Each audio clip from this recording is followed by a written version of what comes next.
Passport ઓફિસને ઉડાવી દેવાની ધમકીને પગલે પાલનપુરની પોસ્ટ ઓફિસને અત્યારે કર્મચારીઓને બહાર કઢાયા છે। શું ધમકી મળી છે સર?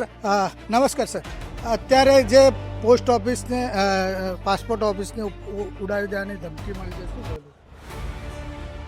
આજે જ સવારે અમારે સર્કલ ઓફિસથી ઈમેલ મળેલ છે કે ભાઈ જે પાસપોર્ટ કચેરી છે એમાં બોમ્બ પ્લાન્ટ કરીને ઉડાવી દેવાની ધમકી મળી છે। તો સુરક્ષાના ભાગરૂપે અમે અત્યારે પ્રિમાઇસ આપણે ત્યાં પાસપોર્ટ ઓફિસ કાર્યરત છે હેડ પોસ્ટ ઓફિસમાં, એટલે સુરક્ષાના ભાગરૂપે આપણે ઓપરેશન બંધ કરી દીધેલ છે અને તમામ કર્મચારીને પ્રિમાઇસથી દૂર કરી દીધેલ છે તથા જાહેર જનતા પણ જે પોસ્ટ ઓફિસની સેવાનો લાભ લેવા આવે છે એમને પણ જાણ કરી અને પ્રિમાઇસથી દૂર કરી દીધેલ છે। કેટલા કર્મચારીઓ?